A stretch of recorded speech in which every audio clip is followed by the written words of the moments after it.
재미있는 이야기가 있습니다. 어느 날 마귀들의 축제가 벌어졌습니다.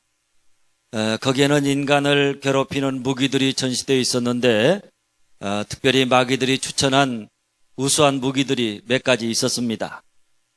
첫째는 시간이 잘 가지 않는 시계입니다. 이것은 특별히 사명자들에게 잘 적용되었던 무기였습니다.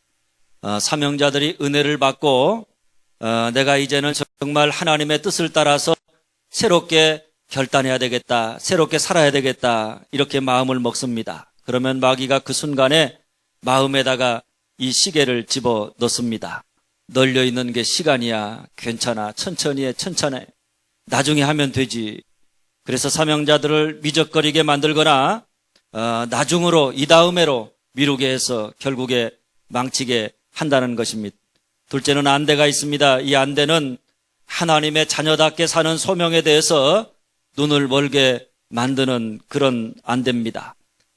그러면 사람들이 급한 일에 쫓기다가 정신없이 붙들려 살게 되면 그저 바쁘다 하면서 살지만은 정말로 중요한 일을 보지 못하게 하고 또 그런 일을 할 수 없게 만드는 것입니다.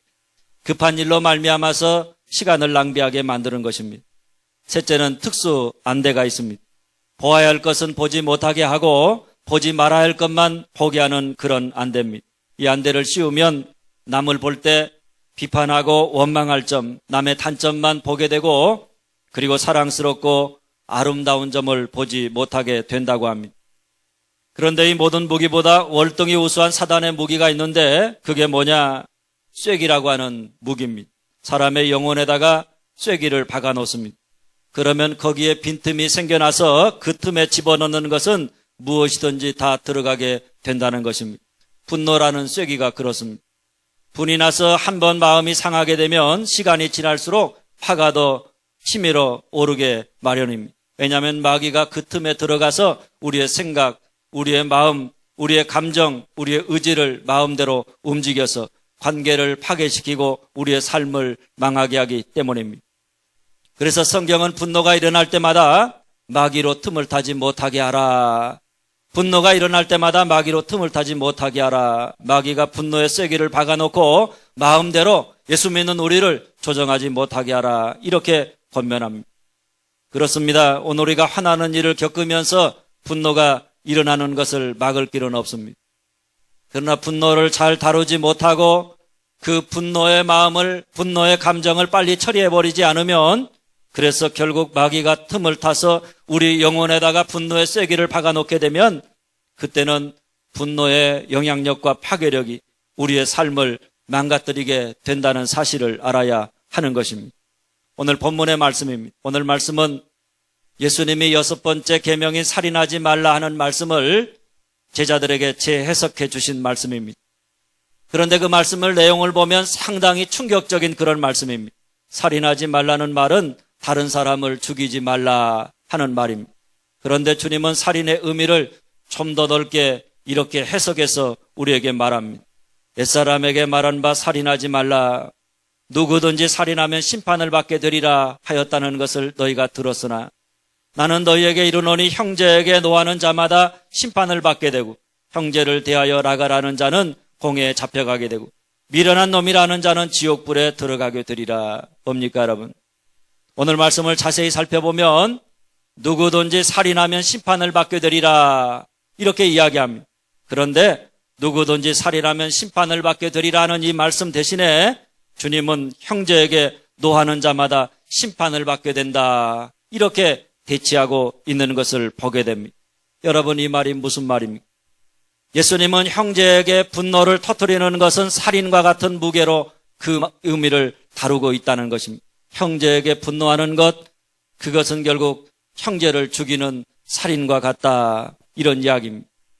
그런 여러분 형제에게 분노하는 자는 살인죄에 해당되는 심판을 받게 될 것이다. 이것이 오늘 성경의 말씀입니다. 여러분 어떻게 생각하십니까? 사실 예수님 당시뿐만 아니라 오늘 우리도 형제에게 분노하는 것이 살인죄에 해당되고 거기에 따르는 심판을 받게 될 것이다. 이 말씀 앞에서 상당히 큰 충격을 받게 됩니다. 되게 사람들은 화내는 것을 예수님처럼 그렇게 심각하게 생각하지 않습니다. 사람이 성질나면 당연히 화를 낼 수 있다. 분노할 수 있다.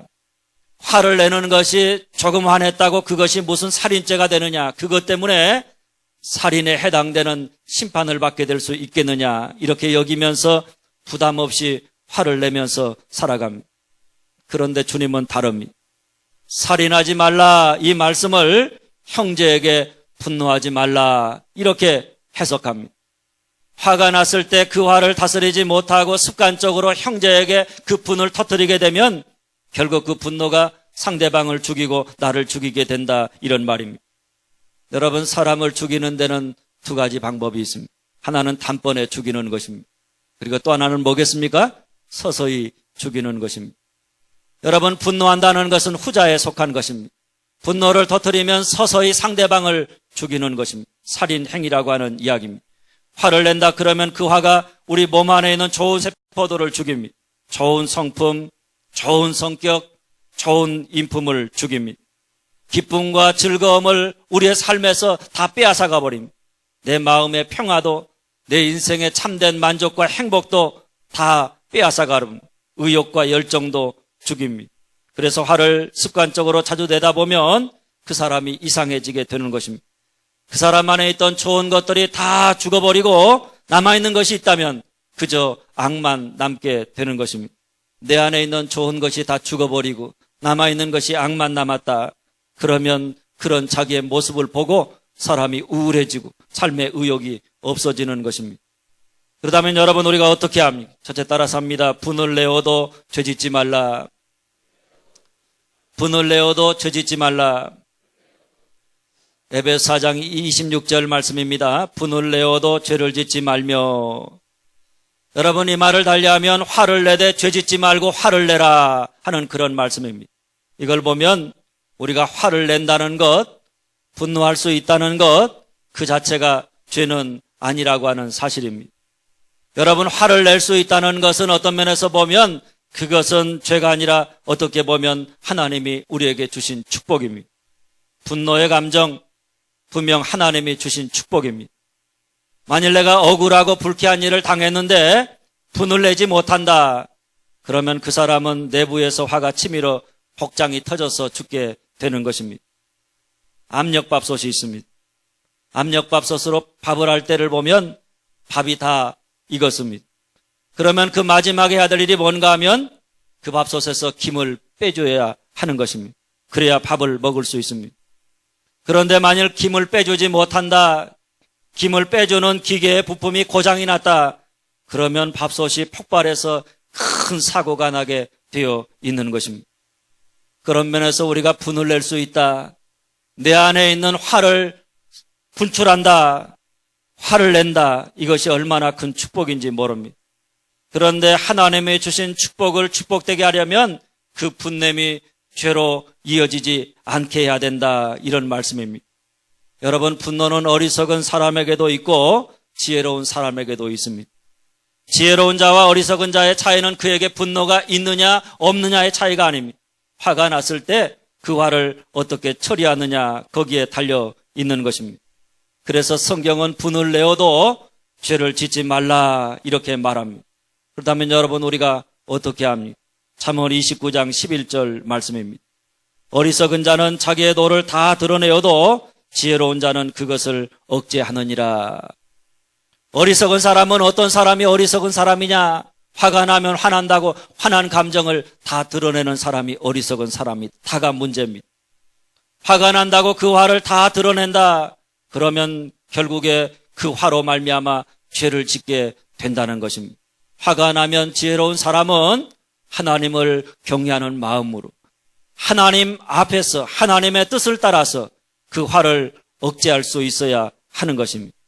전도서 7장 9절 말씀입니다. 급한 마음으로 너를 바라지 말. 너는 우매한 자들의 품에 머무름이니라. 잠언 12장 16절 말씀입니다. 미련한 자는 당장 분노를 나타내거니와 슬기로운 자는 수욕을 참느니라. 여기 중요한 말이 급한 마음 그리고 당장이라고 하는 말입니다. 여러분, 화를 내는데 왜 화가 문제가 되느냐? 급한 마음으로 당장에 화를 내기 때문에 화가 문제가 되는 것입니다.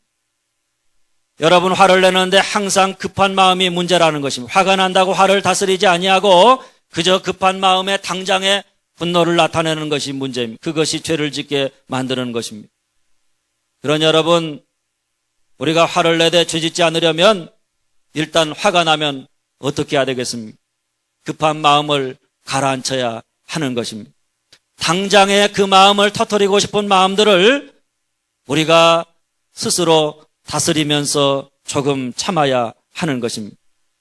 미국의 독립선언문을 기초하였던 토마스 제퍼슨은 사람들과 더불어 회의하다가 정적들과 논쟁을 벌이면 화가 머리 끝까지 치밀어 올랐다고 합니다. 그저 말다툼을 하다가 화가 치밀어 오르면은 그는 지그시 눈을 감고 그들을 상대하기보다는 하나부터 10까지 손가락으로 열을 세기를 시작합니다. 그리고 한 번에서 두 번, 두 번에서 세 번 자기 마음이 가라앉을 때까지, 화난 마음이 가라앉을 때까지 그렇게 숫자를 헤아리면서 분을 가라앉혔다고 합니다. 그리고 난 다음에 이야기를 했다는 것입니다. 그렇게 함으로 분노의 마음을 다스렸던 것입니다. 또 많은 영성가들은 이렇게 말합니다. 우리가 어떻게 하면 화를 가라앉힐 수 있느냐? 그저 한 15분 정도 아무 말 없이 혼자서 호흡하면서 의식적으로 걸으라, 이렇게 권면합니다. 걸으면서 명상하는 것입니다. 걷다가 명상하다 보면 어느새 치밀어 올랐던 화가 점점 더 사그라드는 것을 경험하게 되는 것입니다. 그런 여러분, 오늘 우리는 화가 나면 뭘 조심해야 하느냐? 그 화를 다 터뜨리고 싶은 다를 조심해야 합니다. 급한 마음, 당장에 그 화를 나타내고 싶은 급한 마음을 조심해야 합니다. 화가 난다고 화나는 대로 다 터뜨린다, 다 쏟아붓는다, 그것도 급한 마음으로 당장에 쏟아붓는다. 그러면 거기에는 좋은 것은 다 죽고 악만 남게 되는 줄 아시기를 바랍니다. 둘째 따라서 합니다. 해가 지기 전에 분을 풀어야 한다. 해가 지기 전에 분을 풀어야 한다. 에베소 4장 26절 27절 말씀입니다. 분을 내어도 죄를 짓지 말며 해가 지도록 분을 품지 말고 마귀에게 틈을 주지 말라.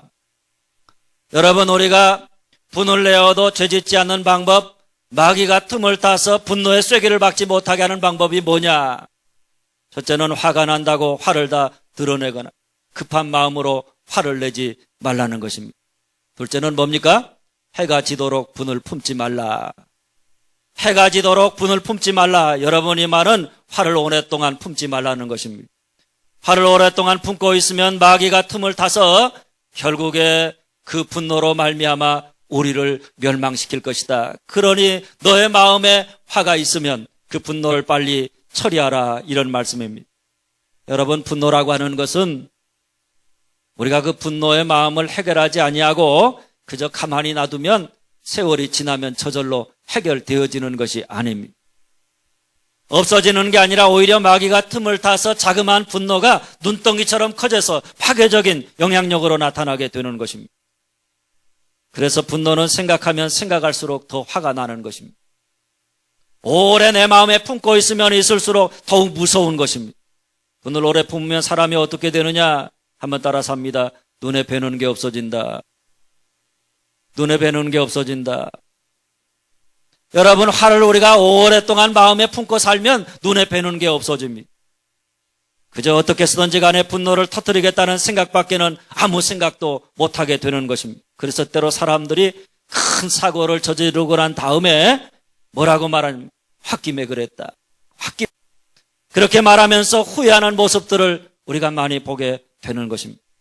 창세기에 나오는 가인이 그랬습니다. 하나님이 가인의 제사는 받지 아니하고 동생인 아벨의 제사만 받으셨습니다. 그러자 가인이 화가 났습니다. 안색이 변했습니다. 그렇다면 그가 해야 할 일은 뭔가 하면 하나님 앞에 나아가서 하나님, 나 화났습니다. 왜 내 제사는 받지 아니하고 아벨의 제사만 받으셨습니까? 그 이유가 뭡니까? 내가 부족한 2%가 뭡니까? 화난 자기의 감정을 하나님 앞에 내어놓고 하나님에게 물었다면 문제는 달라졌을지도 모르는 것입니다. 그런데 가인이 화난 감정을 인정하지 않았습니다. 내가 그까짓 것 가지고 화날 줄 알아? 자기 화난 감정을 인정하지 않았습니다.